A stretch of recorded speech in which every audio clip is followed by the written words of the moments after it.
Hi, my name's Diana Britton, Managing Editor of WealthManagement.com and Rep Magazine. I'm here talking with Bob Bryce, Managing Partner of Tangent Capital Partners and author of the just released book, The Alternative Answer. Is that correct? Yes. The Alternative Answer. So we're here talking about alternatives. Bob, I mean, advisors want to know more about alternatives. Everyone's hearing the word, they've got to have it in their portfolios. What are alternatives exactly, and what are they used for? It's such a fantastic question because there's so much confusion. The lingo is used in all sorts of crazy, contradictory ways a lot of times. But I define alternatives as everything except long-only stocks and bonds. Okay. Everything. And then the more important question, as you said, is, okay, and what are they good for? And I think that there are four things that you can use them for in the real practical world for advisors today. One of them is to increase a client's current income in a way that does not expose them to a lot of interest rate risk. Mm-hmm. And there's some excellent alternative strategies that will do that for you. Number two is to reduce risk and obviously protect yourself against a major market downturn. The traditional hedge and hedge fund strategies comes in there. Mm-hmm. Third is to swing for the fences with the risks that you do take, try to generate higher returns. Mm-hmm. And there are a lot of venture capital type private equity, more illiquid opportunities there, but will generate higher returns. And then fourth, also very important these days, is to protect your wealth against inflation and currency devaluation, preserve your purchasing power. Okay. So those are the four things that you can do with alternatives. Okay. And I mean, everyone is talking about these liquid alternative products that are coming out, mutual funds, ETFs. Is that a good way to get exposure to alternatives? Or it certainly can be a fantastic way. There are, obviously like anything, you have to look at the fees, you have to look at the track record.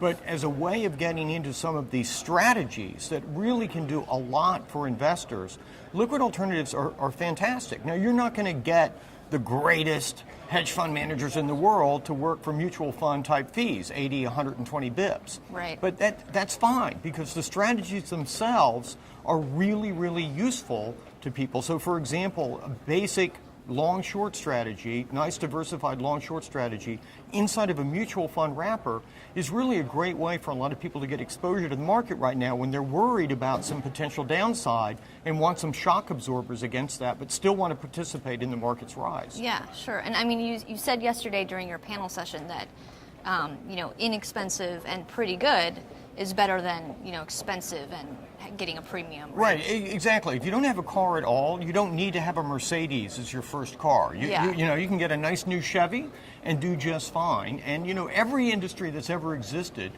pretty good and very cheap has beaten incredibly expensive premium products. And that's the way it is in the hedge fund world. A lot of people are out selling stuff, want to sell you the premium products, 2 and 20 super expensive strategies. Not to say they can't be worth it, but for an awful lot of people, that's probably not the right first step into the world of alternatives. Yeah.